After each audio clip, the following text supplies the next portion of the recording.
Good morning, y'all. Today I'm going to be showing you one of our family's favorites. We are making hot cocoa from scratch, and this stuff is so good.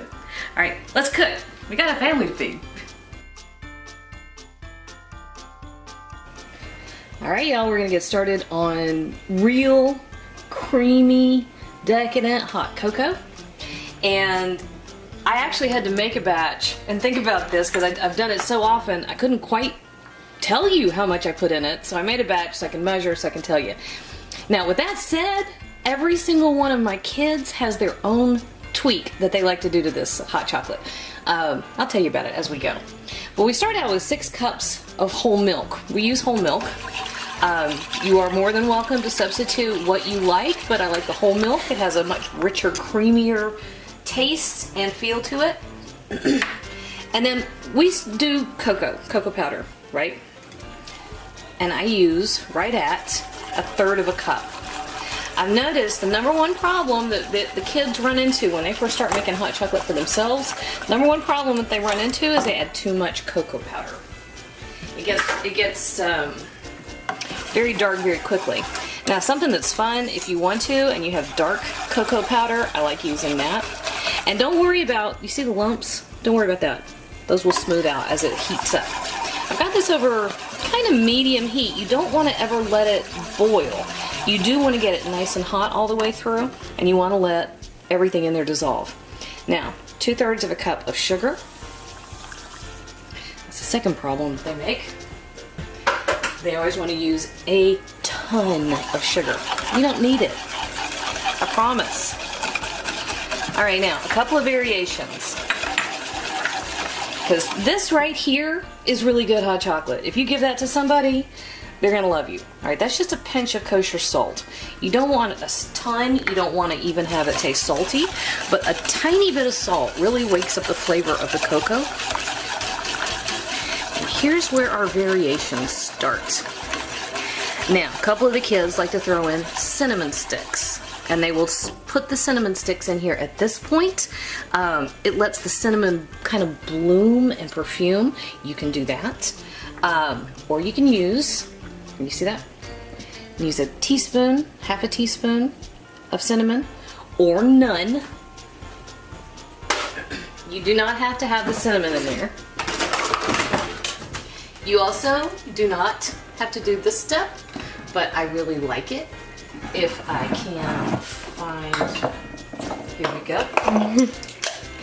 Now, if you have fresh nutmeg, this is a whole, you're too close, that's not gonna focus, baby. That's a whole nutmeg, okay? And just a little. That's 12 swipes. I don't know if that's a measure, but that's what we did. That's 12 swipes with a microplane grater. You could throw a single whole clove in here and let it steep. Just make sure you fish it out. You could add a pinch of allspice, just a little bit. I don't, but I've done it. It's really good. It's 100% what you like. If you think of the warm flavors of certain spices, cinnamon, nutmeg, cloves, allspice, those are the ones you want to think about as potentials. And then, of course, you can top it. I do not take my picture. I am not wearing makeup. You keep your eye on this pot. All right. This is about all we have to do. You're going to bring it just until, and you can feel, if you move your whisk around, you can see all the cocoa has dissolved. You're beginning to get the fragrance from the nutmeg and the cinnamon, and all you're looking for are those tiniest bubbles to begin to form around the outside of the pan. So this is just a waiting game. We have one more ingredient that we're going to add, not including, I mean, you can top it with whipped cream or marshmallows. You could throw a shot of brandy in there for all I care. I mean, I don't think I would give that to the kiddos unless you really want them to go night-night. But anyway, there's all kinds of stuff you can add. But I've got one other thing that, in my opinion, is a must. But we're going to wait until we take it off the heat, okay? So let's come back in a minute when it's hot enough, and we'll show you what that looks like. All right. You focused? All right. Now, we aren't quite, it's not obviously bubbling, but you can see on the edges of the pot, the bubbles are beginning to come up and they're forming and popping. If you go much further than this, you're going to change the texture of everything. It's not going to be as good.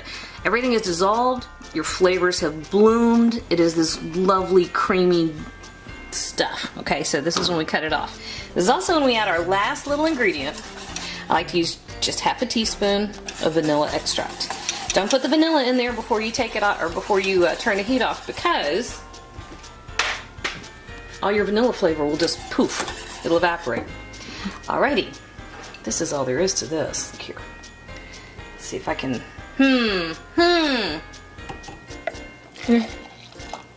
Now, Kinsley was saying that she wished we had some whipped cream. I'm being lazy. I'm not making any. And we're just not long after Thanksgiving, so I'm kind of marshmallowed out. I had all the marshmallows I care to. Besides, this stuff is so good that you don't need to add all that stuff to it. Okay? So that, my friends, is perfect creamy hot chocolate. You want to give it a taste, kiddo? See how we did? Yeah. It's hot. It's hot, but it's very good. Yeah? You like it? Yeah. Alright, good. There we go, guys. Make some for yourself. Hey YouTube, thanks for watching, and if you thought that video was helpful, do me a huge favor. Hit like, hit subscribe, hit the little bell so you get a notification whenever I post a new video. And if you have a second, hop on over to Patreon and check out how to support my channel even more. Again, thanks for watching.